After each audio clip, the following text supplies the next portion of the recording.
आपका अपने YouTube channel उज्ज्वल classes पर स्वागत करता हूँ। प्यारे बच्चों, आज की इस वीडियो के अंदर हम वर्कशीट नंबर 4 सॉल्व करेंगे, जिसके शिक्षण का बिंदु रहेगा मैसे और लैसे ज्ञात करना। दी हुई संख्याओं का मैसे और लैसे ज्ञात करना अधिगम का बिंदु रहने वाला है। तो आओ हम चलते हैं। आप अपनी वर्कबुक ले लीजिए। वर्कबुक में लिखने से पहले समझने की आवश्यकता है, थोड़ा सा समझा रहा हूँ। मैसे क्या होता है? मैसे HCF हाईएस्ट कॉमन फैक्टर। कोई भी दो संख्या है अपने पास, जैसे आपके पहला क्वेश्चन है 12,48, ये वाला 12,48 का मैसे भी ज्ञात करना है और आपको लैसे भी ज्ञात करना है। तो मैसे क्या होता है? हाईएस्ट कॉमन फैक्टर, एक ऐसी सबसे बड़ी संख्या जिसका भाग 12 में भी जाए और 48 में भी जाए। ऐसी सबसे बड़ी संख्या जिसका भाग 12 में और 48 में पूरा पूरा जाए, वो 12 और 48 का क्या होगा? मैसे होगा। मैसे ज्ञात करने की जो अभाज्य गुणनखंड विधि है वो यहाँ पे हम समझने वाले हैं। तो सबसे पहले जिन संख्याओं का मैसे ज्ञात कर रहे हैं उनके अभाज्य गुणनखंड करेंगे। 12 में 2 का भाग दिया, 6 बार गया, 6 में 2 का भाग दिया, 3 बार गया, 3 में 3 का भाग दिया, 1 बार गया। तो इस प्रकार से 12 को हम लिखेंगे 2 इंटू 2 इंटू 3 इंटू 1 बराबर 2 कितनी बार आया? 2 कितनी बार आया? यहाँ पे लिख लेते हैं 2 बार। 2 की घात 2 इंटू 3 की घात 1 गुणा में 1। इसी प्रकार से 48 का भी करेंगे। 48 के अभाज्य गुणनखंड करेंगे हम। 2 का भाग दिया 24 बार गया, फिर 2 का दिया 12 बार, 2 का भाग देने पे 6, 2 का भाग देने पे 3, 3 का भाग देने पे 1 आया। तो यहाँ पे 48 को कैसे लिखेंगे? 2 इंटू 2 इंटू 2 इंटू 2 इंटू में 3 इंटू में 1 बराबर 2 की घात 4 इंटू 3 इंटू 1। यहाँ पे आपको एक ही क्वेश्चन के अंदर समझना है मैसे कैसे ज्ञात करेंगे और लैसे कैसे ज्ञात करेंगे। अपने पास जो वर्कबुक है यहाँ पे मैं आपको दिखा रहा हूँ, उसमें किस प्रकार से क्वेश्चन करना है। ऐसे लिखने की आवश्यकता नहीं है, डायरेक्ट आपको ये लिखना है अभाज्य गुणनखंड। ये कार्य आप रफ कॉपी में कर सकते हैं। अब देखो मैसे किसका ज्ञात कर रहे हो आप? 12,48 का। 12 और 48 का मैसे ज्ञात कर रहे हो। तो मैसे क्या होता है? जो इनके अभाज्य गुणनखंड है दोनों संख्याओं के, उनमें जो कॉमन फैक्टर है, कॉमन गुणनखंड है, ठीक है, उसकी सबसे छोटी घात आपको लेनी है। जो दोनों में कॉमन है उस संख्या की सबसे छोटी घात लेनी है। तो पहले बच्चों आप देखोगे 2 इसमें भी था, इसमें भी था। इसकी घात 2 है और इसकी घात कितनी है? 4 है। तो हम यहाँ पे क्या लेंगे? 2 की घात 2। जो छोटी घात है उस वाली संख्या को लेना है। 3 इन दोनों में है और दोनों की घात एक ही है, तो ये लेंगे। यहाँ पे क्या बना? 4 इंटू में 3 बराबर में 12। तो आपका फाइनल आंसर क्या आया? 12। तब 12 और 48 का मैसे क्या आया? 12 आया। इसी प्रकार से लैसे क्या आप करेंगे? लैसे LCM 12,48 का लैसे मतलब LCM least common multiple, least common multiple. लैसे एक ऐसी सबसे छोटी संख्या होती है। लैसे क्या होता है? एक ऐसी सबसे छोटी संख्या होती है, उस संख्या में 12 का भाग जाना चाहिए और 48 का भाग पूरा पूरा जाना चाहिए, वो इनका क्या होगा? लैसे होगा। तो लैसे ज्ञात करने की टेक्निक क्या होती है? आपको ये कार्य तो करना ही करना है, ठीक है। ये कार्य तो आपको दोनों के लिए करना पड़ेगा। अब जो दोनों में कॉमन है उसकी सबसे बड़ी घात लेनी है। जो दोनों में कॉमन है उनकी क्या करनी है? सबसे बड़ी घात लेनी है। दोनों में क्या कॉमन था भाई? 2 कॉमन था और इसकी सबसे बड़ी घात क्या थी? 4 थी, 4 ले ली, ठीक है। साथ में 3 भी कॉमन था। यदि और कोई बच रहा है, देखो कॉमन के अलावा कोई छूट रहा है, तो उसको भी लेना है। तो यहाँ पे तो कोई बचा नहीं अपने पास, 1 है तो 1 से गुणा करने पे तो कोई फर्क पड़ेगा ही नहीं। तो यहाँ पे 2 की घात 16 कितना बना भाई? 2 की घात 4 का मान 16 हो गया, 3 हो गया, गुणा करोगे कितना हो गया? 48 हो गया। क्या आया? 48। तो 48 एक ऐसी सबसे छोटी संख्या निकल कर आई है जिसके अंदर 12 और 48 का भाग पूरा पूरा जाना है। तो आपको याद रखना है। अब आपकी जो वर्कबुक है उसके अंदर एक तो क्वेश्चन करके दे रखा है मैसे का या लैसे का, उसको रहने देना। लैसे का नहीं दे रखा है तो लैसे का कर लेना, और मैसे का नहीं दे रखा हो तो मैसे का ये वाला पोर्शन उतारना है, ठीक है बच्चों। आपको समझ में आ रहा होगा। यदि एक बात आपकी नोट करने की है, इनके अभाज्य गुणनखंड किए और इनमें कोई कॉमन ही नहीं आया, दोनों संख्याओं में क्या हो रहा है, कोई कॉमन ही नहीं आ रहा, कोई फैक्टर, उस स्थिति में उनका मध्य क्या होगा बच्चों, 1 होगा। जैसे आपके दूसरा ही एग्जाम्पल है, कौन सा एग्जाम्पल है, दूसरा एग्जाम्पल,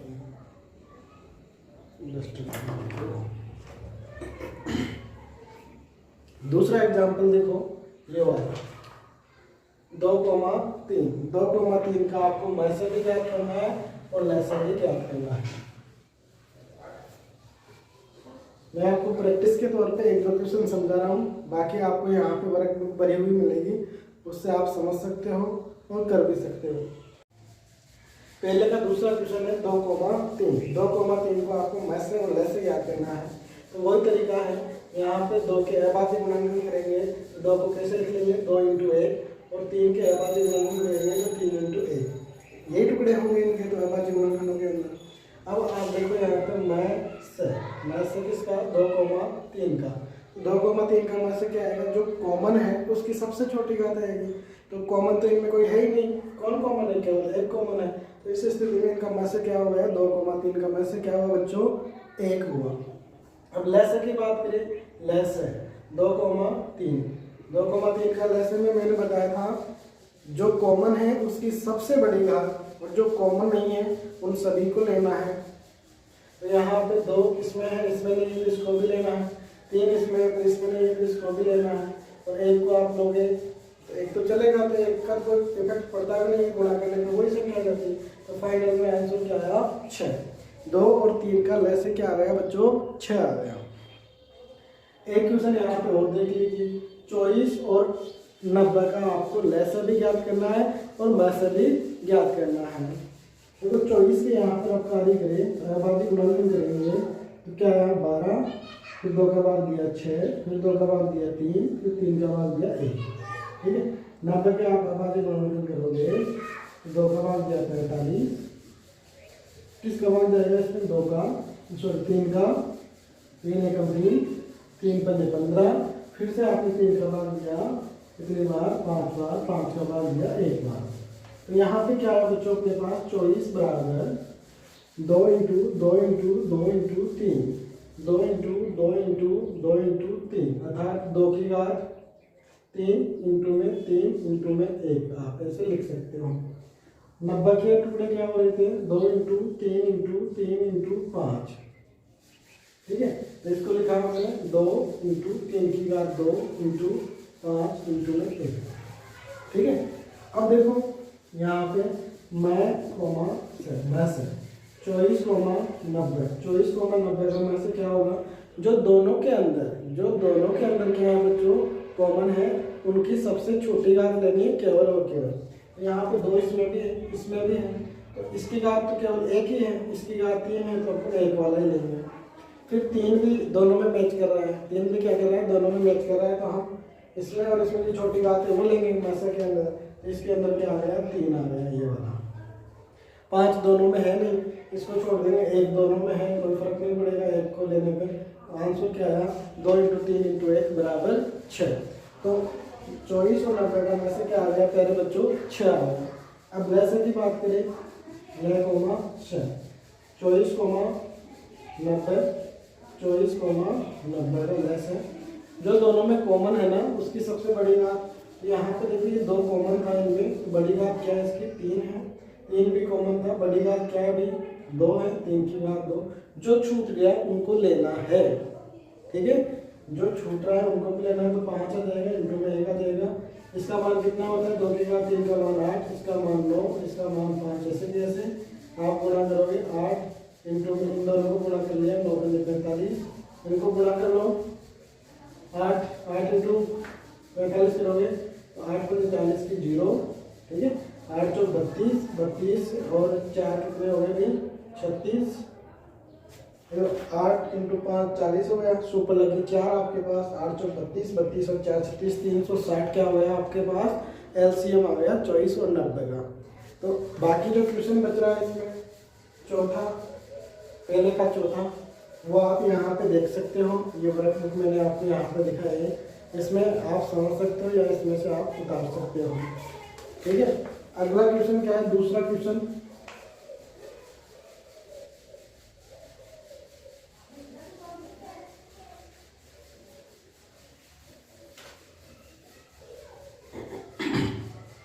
क्वेश्चन नंबर जो 2 है अपना, उसमें मैं से पूछा है आपसे 12, 16 और 28।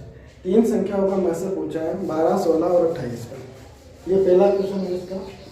हम 2 क्वेश्चन आपको समझाएंगे, बाकी आपको भरे हुए क्वेश्चन यहाँ पे दिखा देंगे, आप उनमें से देख के कर सकते हो। अपना मुख्य टारगेट समझना है, ठीक है। तो यहाँ पे वही तरीका है, 12 के यहाँ गुणनफल करेंगे पहले बच्चों। 2 का भाग दिया 6 बार, 2 का भाग दिया 3 बार, 3 का भाग दिया 1 बार।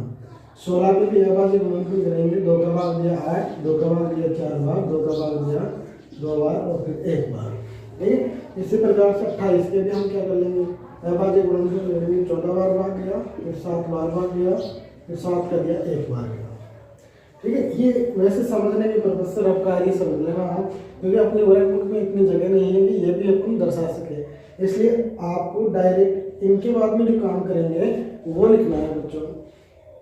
तो 12 बराबर क्या है अभी, 2 इंटू 2 इंटू 3 इंटू 1 बराबर 2 की घात 2, 1 2 बार है, 2 की घात 2, 3 इंटू में 1।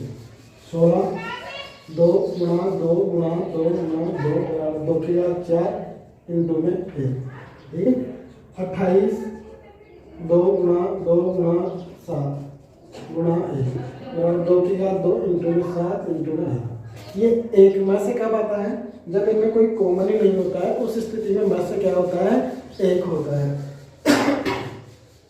तो मैं से इसका 12, 16 और 18 मैं से आपको पूछ रहा है। तो जो तीनों में इस बार 3 संख्या होगा पूछा है, जो तीनों के अंदर कॉमन है उसकी सबसे छोटी घात आएगी। तो यहाँ पे हमने देखा मेरे प्यारे बच्चों, मेरे चमकते सितारों, हमने देखा 2 इसमें भी है, इसमें भी है, इसमें भी है। तो इनमें से जो सबसे छोटी पावर है वो क्या है, 2 की घात 2 है, इसमें भी 2 की घात 2 है, इसमें 4 है। तो हम 4 वाले को ना लेके क्या लेंगे, 2 की घात 2 को लेंगे, ठीक है। 2 की घात 2 आ गई। बाकी तो इसमें कोई कॉमन ही नहीं है, 3 इसमें पर इसमें नहीं है, 7 इसमें ऊपर वाले में नहीं है। तो उस स्थिति में क्या लेंगे हम, लास्ट में जो 1 बचा है वो आ जाएगा। 2 की घात 2 का मान 4 इंटू में 1 बराबर 4।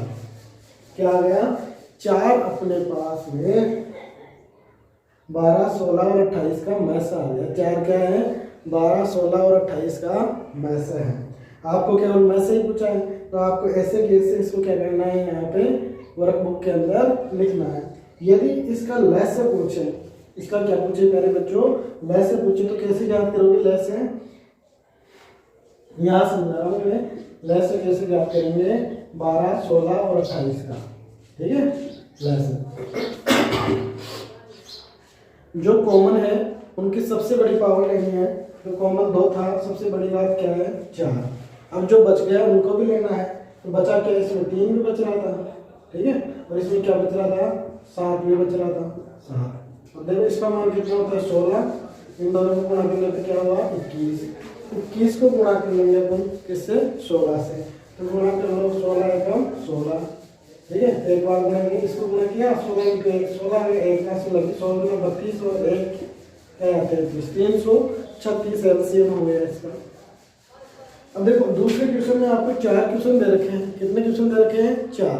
तो प्यारे बच्चों, चारों क्वेश्चन आप यहाँ पे भरे हुए देख सकते हो, वर्कबुक के अंदर मैं यहाँ पे शो कर रहा हूँ। आप यहाँ पे स्क्रीनशॉट लेके अपनी वर्कबुक में लिख सकते हो और समझ सकते हो। क्वेश्चन नंबर 3 की बात करें तो वो क्या है, आपके भिन्नों के जोड़ और बाकी। बहुत ही अच्छा क्वेश्चन है, बहुत ही प्यारा और लाजवाब क्वेश्चन है ये।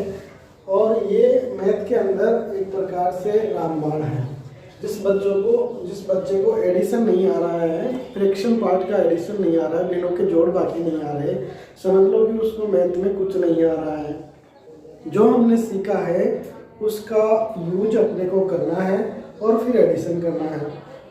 क्वेश्चन नंबर 3 की बात करें तो एक तो आपको करके बता रखा है प्यारे बच्चों, एक तो क्या कर रखा है, करके बता रखा है।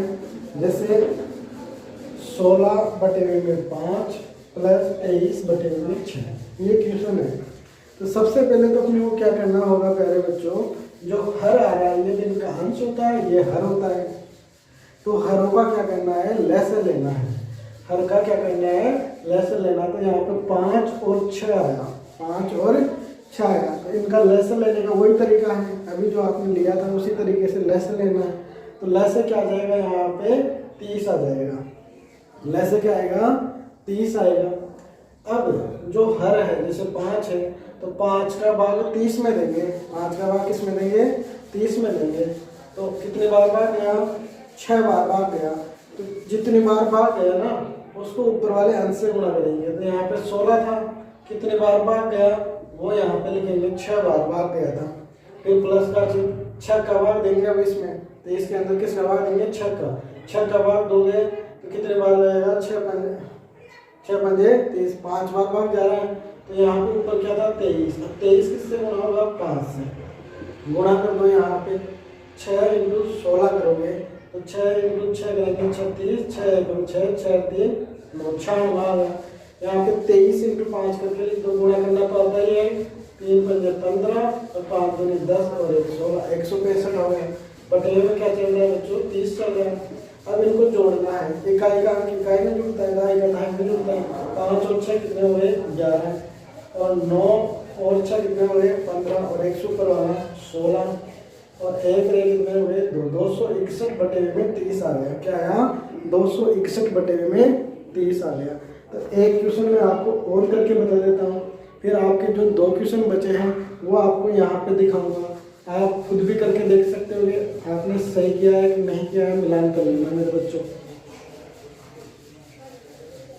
नेक्स्ट क्वेश्चन है तीसरे का दूसरा क्वेश्चन है 1/2 प्लस 1/3 प्लस 1/6।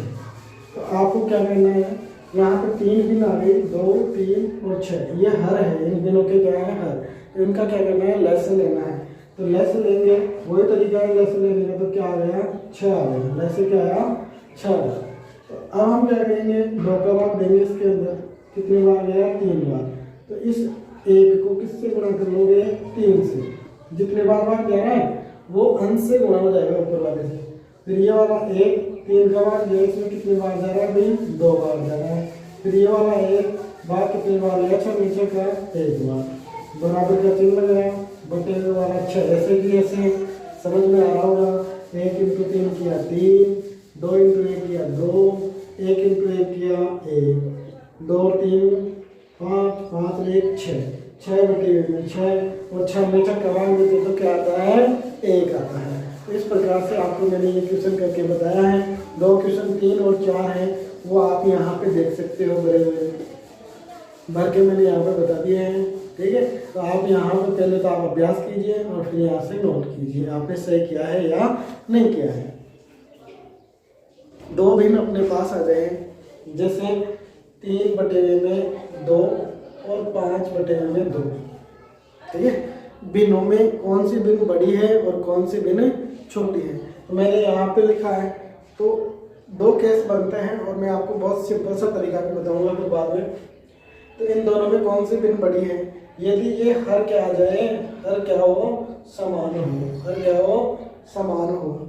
यदि हरों में मान क्या है, बराबर आए, बराबर राशि हो हर में, उस स्थिति में कौन सी भिन्न बड़ी होगी, जिस भिन्न का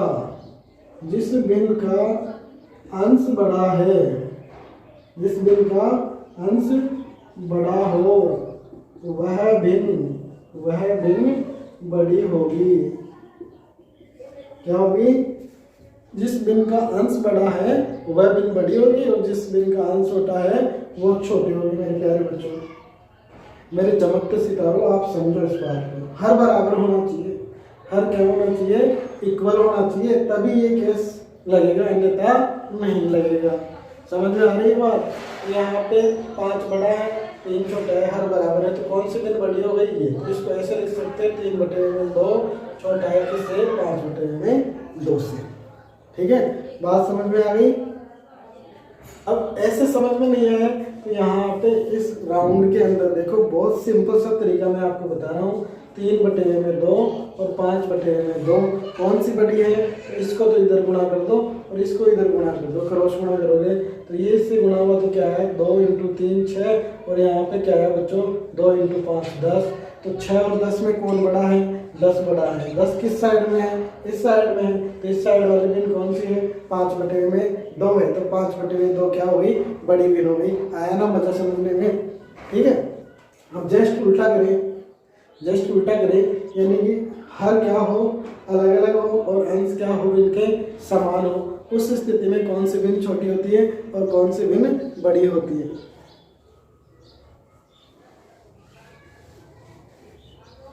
यहाँ पे देखिए अपन, जैसे 3/5 और 3/2। तो यहाँ पे हमने देखा इन दोनों बिनों में क्या है? अंश जो है इनके समान है। अंश क्या है बेटा?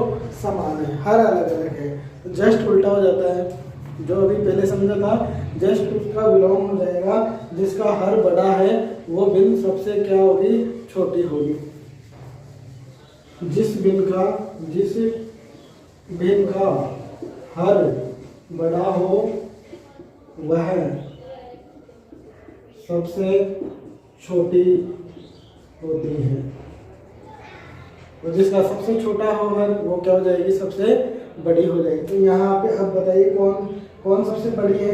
तो ये 3/2 सबसे बड़ी है। इसको भी इस गोले में समझ सकते हैं, इस प्रकार से इस गोले के अंदर अपने इसको समझ सकते हैं। 3/5 3/2, इसको इधर गुणा इसको इधर गुणा, 3 दूनी 6 और 5 3 15। कौन बड़ा? 15 बड़ा। तो 3/2 बड़ा है। ओके।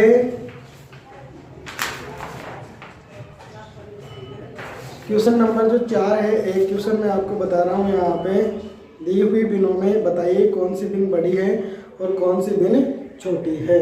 इस प्रकार से आपके पास क्वेश्चन आ रहा है। क्वेश्चन नंबर 4 की बात करें अपन तो 5/6 और 13/15, इन दोनों में से आपको बताना है कौन सी बिन बड़ी है कौन सी बिन छोटी है। तो यहाँ पे आप समझ सकते हो बच्चों, एक तरीका तो ये होता है कि इनको तुल्य बिनों में बदल के हर बराबर कर लें, या अभी मैंने बताया था इसको इधर गुणा कर लेंगे इसको इधर गुणा कर लेंगे। तो यहाँ पे 15 × 5 15 चौको 60 और 15 5 75। फिर यहाँ पे देखा 13 × 6 तो 6 × 18 और यहाँ पे 6 × 6 और यहाँ पे 7 78 13 × 6 78।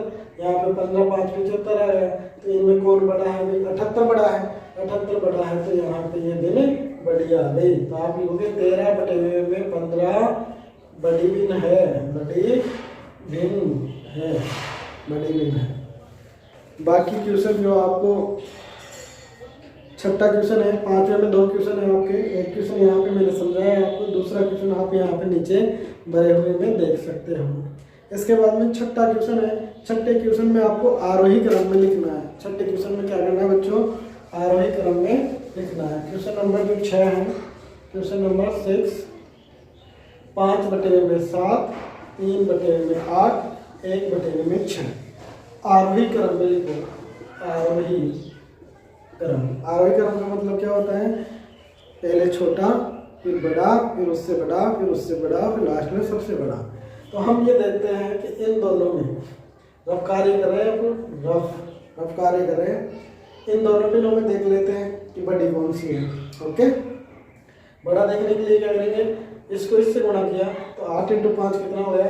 40 हो गया। इसको इससे गुणा किया 21 आ गया। तो 21 बड़ा है 40 बड़ा है 40 बड़ा है। तो ये वाली बिन क्या हो गई? बड़ी हो गई। इन दोनों में इसमें और इसमें कौन बड़ी हुई? 7/5। फिर अब अपने पास इसको लेना है, जो बड़ी थी इसको लेते हैं। इन दोनों को ऐसे लिख लें 5/7 1/6। इसको इधर गुणा करोगे। यहाँ पे 6 × 30, यहाँ पे क्या है 7। तो कौन बड़ा है? 30 किस साइड में है भाई? 5/7 की साइड में। तो सबसे बड़ी बिन कौन सी हुई? 5/7। जो सबसे बड़ी बिन आ रही है वो लास्ट में है 5/7। ठीक है, सबसे बड़ी बिन का मतलब लग गया 5/7। लास्ट में लिख दी मैंने यहाँ पे। अब देखो ये लास्ट में आ गई। अब ये 2 बिन बची अपने पास। इन दोनों में कौन सी बड़ी बिन है? इसको इससे इधर गुणा किया तो 6 × 18 और यहाँ पे क्या आया? 8 है। तो यहाँ पे देखो 18 बड़ा है, तो ये वैल्यू बड़ी है, तो ये यहाँ पे आ गई 3/8 और लास्ट में कौन सी आ गई 1/6। तो आपको ये वाला क्रम यहाँ पे लिखना है 1/6, 3/8, 5/8। बाकी 2 क्वेश्चन और है इसके अंदर जो आप यहाँ पे भरे हुए देख सकते हो मेरे प्यारे बच्चों, ठीक है। इसी प्रकार से अवरोही क्रम में लिखने की बात करें, अवरोही क्रम में 7वां क्वेश्चन है आपके अवरोही क्रम का। क्वेश्चन नंबर 7, 1/2, 1/3, 1/4 और 1/5। ये तो बहुत सिंपल सा क्वेश्चन है, क्योंकि यहाँ पे अंश क्या आ गए बराबर आ गए और क्रम कौन सा पूछा, अवरोही, जस्ट उल्टा है। अवरोही में क्या होता है, बड़ा ही बड़ा पहले खड़ा होता है, फिर लास्ट में कौन खड़ा होगा, छोटा ही छोटा खड़ा होगा, सबसे स्मॉल वाला लास्ट में होगा। तो सबसे बड़ा कौन सा होगा, जिसके अपोन में सबसे छोटा है वो बड़ा है, जिसके अपोन में हर जो है वो सबसे छोटा है वो सबसे बड़ा है। तो यहाँ पे सबसे बड़ा 1/2, फिर यहाँ पे सबसे बड़ा 1/3, 1/4 और 1/5। तो ये क्रम परफेक्ट है, ये बिल्कुल एज इट इज आपको ऐसे कैसे लिखना है, ठीक है। तो ये पहला क्वेश्चन हो गया। इसमें दूसरा क्वेश्चन क्या है, 7 का दूसरा क्वेश्चन, यहाँ पे देखें 7 का दूसरा 1/5, 2/5, 3/5 दिखाई नहीं दे रहा, इधर लिख लेते हैं, ठीक है। 1/5, 2/5, 3/5 और 4/5। तो इनको क्या करना है, अवरोही क्रम में लिखना है, अवरोही क्रम में, यानी कि सबसे पहले बड़ी संख्या लिखनी है, फिर छोटी छोटी छोटी और लास्ट टाइम में सबसे छोटी। तो यहाँ पे हर बराबर देख रहे हो, हर क्या देख रहे हो, बराबर देख रहे हो। तो जिसका अंश सबसे छोटा होगा वो सबसे छोटी, जिसका अंश सबसे बड़ा होगा वो सबसे बड़ी होगी। तो सबसे बड़ी कौन सी, 4/5, फिर 3/5, फिर 2/5 और फिर 1/5। तो ये फाइनल आंसर आ गया। बाकी आपको कैसे करना है, आप यहाँ पे वर्कशीट का ये पेज देखो मेरे प्यारे बच्चों, और इसकी तरह आप अपनी वर्कबुक को कंप्लीट कर सकते हो। यदि आपको वीडियो अच्छा लगा है, पसंद आया है, तो अपने दोस्तों को अधिक से अधिक शेयर करेंगे, साथ में इस चैनल को अपना महत्वपूर्ण चैनल समझते हुए सब्सक्राइब करेंगे, ताकि आने वाला हर नोटिफिकेशन मेरे प्यारे बच्चों आप तक पहुँच सके। मेरा उद्देश्य इतना है कि आप कक्षा 10 में जाओ तो आपको किसी भी प्रकार की कोई दिक्कत का सामना नहीं करना पड़े और आप बड़ी आसानी से हर बच्चे के बराबर के लेवल में आकर आप सीख सको, अपने आप को निराशाजनक फील ना कर सको। तो मेरा उद्देश्य समझाना है, वर्कबुक को बढ़ाना नहीं है। वर्कबुक तो आपको 2 मिनट के अंदर भी एक पेज बढ़ा सकता है, परंतु मेरा कतई उद्देश्य नहीं है। मैं एक शिक्षक होने के नाते मैंने ये फील किया है कि बच्चे को समझ में आना जरूरी है। धन्यवाद। यदि आपको अच्छा लगा है तो चैनल को सब्सक्राइब करना और बच्चों को शेयर करना। Thank you.